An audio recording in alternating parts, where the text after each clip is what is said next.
Hello అండి అందరికీ.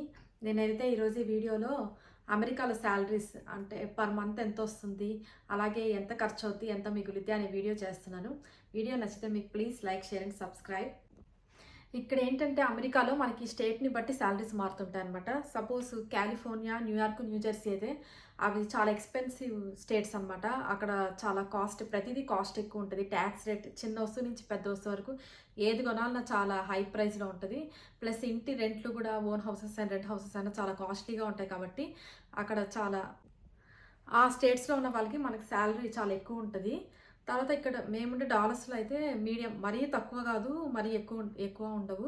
మీడియంగా ఉంటాయి. కొన్ని స్టేట్స్‌లో అయితే చాలా తక్కువగా ఉంటాయన్నమాట. అప్పుడు వాళ్ళకి సాలరీ తక్కువగానే ఉంటది. ఎందుకంటే అక్కడ అన్ని వస్తువులు చీప్‌గా దొరుకుతాయి కాబట్టి. అలాగే మనకి ఫస్ట్ అన్నిటికంటే ఏంటంటే స్టేట్ ట్యాక్స్ ఉంటదనమాట. అది స్టేట్‌ని బట్టి ఉంటదనమాట. మేముండే డాలర్స్‌లో అయితే ఇక్కడ స్టే స్టేట్ ట్యాక్స్ చాలా ఎక్కువనమాట. ఇక్కడైతే 8.25% ఇక్కడ ట్యాక్స్ రేట్ అయితే. మిగతాదాకి ఇంకా వేరే స్టేట్స్‌లో అయితే దీనికంటే ఎక్కువ ఉండొచ్చు, తక్కువ ఉండొచ్చు. అది స్టేట్‌ని బట్టి డిపెండ్ అయి ఉంటది. అలాగే మనకిక్కడ రెంట్స్ ఉంటాయన్నమాట. ఇది కూడా అంతే. ప్రతిదీ ఇక్కడ ఏంటంటే స్టేట్‌ని బట్టి డిపెండ్ అయి ఉంటది. ఇక్కడ రెంట్స్ అయితే కనీసం 1500 ఇప్పుడు 1500 కూడా పెద్దేం రావట్లేదు. 1500 అనేది చాలా మినిమం. దాని తక్కువలో అయితే ఉండవు. $1500 పర్ మంత్ అనమాట. 1500 నుంచి 2500 అలా ఉంటాయి. దాని పైనే ఉంటాయి ఇంకా. ఇది మినిమం రెంట్ అనమాట. 1500 నుంచి 2005 లేదు మనకి ఇంకా కొంచెం పెద్దవి అలా కావాలంటే అవి రెంట్ హౌసెస్‌లోనే పర్ మంత్ 3000, 4000 కూడా కొన్ని హౌసెస్ ఉంటాయి. తర్వాత మనకి ఎలక్ట్రిసిటీ బిల్ ఉంటది. అలాగే గ్యాస్ బిల్ ఉంటది. Electricity bill minimum to minimum $100 దాని పైనే ఉంటది. ఈజీగా $100 అయితే వస్తది. అలాగే గ్యాస్ బిల్ కూడా మనకి ఈజీగా $100 వస్తది. $100 పైనే. ఈ $100 అనేది మినిమమ్ అనమాట. నెక్స్ట్ మనకి వైఫై అలాగే ఫోన్ బిల్ అనమాట. సో వైఫై కంపల్సరీ కదా మనం ఎక్కడున్నా.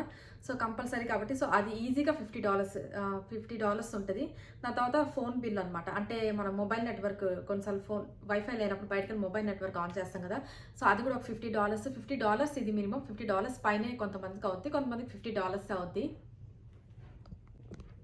నెక్స్ట్ ఇక్కడ ఇన్సూరెన్స్ చాలా ఇంపార్టెంట్ అనమాట. Car, home, next medical insurance అనమాట. సో మనకి home insurance minimum to minimum $100 ఈజీగా ఉంటుంది. తర్వాత కార్ ఇన్సూరెన్స్ తీసుకుంటే మన కార్ని బట్టి ఉంటుంది. కొత్త కార్ అయితే కొంచెం ఎక్కువ, పాత కారు అలా అనమాట. సో కార్ ఇన్సూరెన్స్ అయితే మినిమం 100 ఉంటుంది. దాని పైన కూడా ఉండొచ్చు. అది మన కార్ని బట్టి డిపెండ్ అయి ఉంటుంది. అలాగే ఇంకోటి ఏంటంటే మెయిన్ మెడికల్ ఇన్సూరెన్స్ అనమాట. ఇక్కడ మెడికల్ ఇన్సూరెన్స్ చాలా ఇంపార్టెంట్. నెక్స్ట్ ఇప్పుడు మెడికల్ ఇన్సూరెన్స్ టాపిక్ వస్తే మనము ఒక ఫ్యామిలీలో 3 మెంబర్స్ ఉన్నా అంటే ఒకరే పిల్లలు ఉంటారు, కొంతమందికి ఇద్దరు ఉంటారు. సో ఒకరికైనా ఎంతమంది పిల్లలకైనా పెద్దవాళ్ళకైనా కంపల్సరీ మెడికల్ ఇన్సూరెన్స్ ఇక్కడ కంపల్సరీగా తీసుకోవాలి మనము. సో చిన్నప్పటి నుంచే వాళ్ళకి ఇన్సూరెన్స్ మనం పే చేయాలి. అలాగే మినిమమ్ టు మినిమం తీసుకున్న ఒక ఫ్యామిలీకి మనకి $400 ఈజీగా అవుతాయి. అంటే వాళ్ళు తీసుకున్న ప్లాన్ని బట్టి అనమాట. కొంతమంది అంటే కొంచెం మంచివే తీసుకుంటారు ముందరగా సేఫ్టీగా. కొంతమంది అయితే అంత అవసరం లేదులే అనుకుని కొంచెం తక్కువ ఇన్సూరెన్స్ తీసుకుంటారు, ఇన్సూరెన్స్ ప్లాన్స్. సో అది వాళ్ళు తీసుకునే దాన్ని బట్టి ఉంటుంది. కానీ మినిమం అయితే ఒక ఫ్యామిలీకి నేను చెప్పేది ఇక్కడ సపరేట్గా తీసుకోవాలి. ఒకరికే తీసుకొని అలా ఉండకూడదు. ఒక ఫ్యామిలీకి 4 మెంబర్స్ ఉంటే ఖచ్చితంగా $400 అయితే అవుద్ది. లేదు వాళ్ళు ఇంకా కొంచెం కాస్ట్లీ తీసుకుంటే ఇంకా కొంచెం ఎక్కువ అవుతుంది ఇన్సూరెన్స్ అయితే, మెడికల్ ఇన్సూరెన్స్. నెక్స్ట్ ఇప్పుడు గ్రాసరీస్ అనమాట. అంటే కూరగాయలు అన్నీ అనమాట, మన ఫుడ్ తినేటివంట. సో అవైతే ఈజీగా $500, $600 ఈజీగా అవుతాయి గ్రాసరీస్ అయితే ఇక్కడ. అందులో కొన్ని చాలా ఎక్స్పెన్సివ్గా కూడా ఉంటాయి. అందుకని $500, $600 పై మాటే. నెక్స్ట్ ఇంకపోతే లైఫ్ స్టైల్ అనమాట. లైఫ్ స్టైల్ మనము ఇక్కడ అమెజాన్ మనం ఏమైనా బర్త్డే ఫంక్షన్స్కి ఇక్కడ ఏంటంటే ఏదైనా ఫంక్షన్స్కి వెళ్తే ఇక్కడ గ్రీటింగ్ కార్డ్స్ ఇస్తారనమాట. అంటే వాళ్ళకు ఒకవేళ మనం తీసుకెళ్ళినవి వాళ్ళకి నచ్చకపోయినా వాళ్ళు ఆ గ్రీటింగ్ కార్డ్స్ ఇస్తే దాంట్లో మనీ ఇవ్వాలి మనం. సో వాళ్ళకి నచ్చింది కొనుక్కుంటారని మనం అలా గ్రీటింగ్ కార్డ్స్ అలా ఇస్తుంటారు. సో ఏదైనా మనం డ్రెస్సెస్ కానీ, షూస్, స్వెటర్స్, జాకెట్స్ ఏవి తీసుకున్నా కూడా మనకి సపోజ్ ట్రావెల్ చేసాం దేనికైనా కూడా ఈజీగా పర్ మంత్ లైఫ్ స్టైల్ అంటే ఏంటంటే కొంతమంది ఇప్పుడు ట్రావెల్ ఎక్కువ ఇష్టపడతారు. సో వాళ్ళకి ఏంటంటే వాళ్ళు ప్లేసులు అంటే లోకల్గా తిరిగితే ఏం కాదు. సపోజ్ డాలర్స్లోనే తిరిగితే అంతేం ఖర్చు అవ్వదు. అలా కాకుండా డాలర్స్ నుంచి వేరే న్యూయార్క్ ఏదో ఒక ప్లేస్కి అలా వెళ్తే మాత్రం చాలా ఎక్స్పెన్సివ్గా ఉంటాయి. ఎందుకంటే ఇక్కడ డొమెస్టిక్ ఫ్లైట్స్ చాలా ఎక్కువ అనమాట. అంటే యుఎస్లోనే లోకల్గా ఉంటాయి కదా. సో అక్కడ కొంచెం చాలా ఎక్స్పెన్సివ్గా ఉంటాయి అవి. సో ఫ్లైట్ జర్నీ అలా చేసే వాళ్ళకి వాళ్ళకేంటి కొంచెం ఎక్కువ ఖర్చు అవుతుంది అనమాట.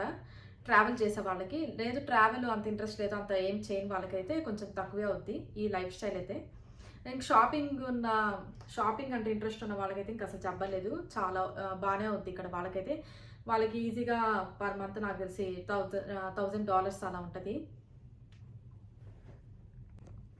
నేను ఇప్పుడు చెప్పిందంతా ఒక ఫ్యామిలీకి సంబంధించి. ఒక నలుగురుంటే ఎంత ఖర్చు అవుద్ది అది అంటే ఇక్కడ ఏంటంటే మన లైఫ్ స్టైల్ని బట్టి, మనం ఉండే ప్లేస్ని బట్టి ఇక్కడ ఏంటంటే ఇప్పుడు పర్ మంత్ కొంతమందికి పర్ మంత్ $1000 సేవ్ అవ్వచ్చు, కొంతమందికి $2000 సేవ్ అవ్వచ్చు, అలాగే కొంతమందికి $3000 సేవ్ అవ్వచ్చు. వాళ్ళు ఉండే ప్లేస్ని బట్టి, లైఫ్ స్టైల్ని బట్టి ఇవన్నీ డిపెండ్ అవుతాయి. అలాగే మెయిన్ ఏంటంటే మనం పెట్టే ఖర్చుని బట్టి కూడా డిపెండ్ అవుతుంది ఈ ఖర్చులన్నీ. సో ఇండియన్ కరెన్సీలో అయితే మనకి ఒక ఎట్లేదన్నా 1 lakh అయితే పర్ మంత్ మిగులుతుంది. 1 lakh నుంచి ఇంకా మనం ఖర్చు చేసే దాన్ని బట్టి, మనం సంపాదించే దాన్ని బట్టి. ఇంతే అండి ఈ video. Thanks for watching. Don't forget to like, share and subscribe. Video నచ్చితే తప్పకుండా ఒక లైక్ చేసి సబ్స్క్రైబ్ చేయండి. నెక్స్ట్ వీడియోలో కలుసుకుందాం.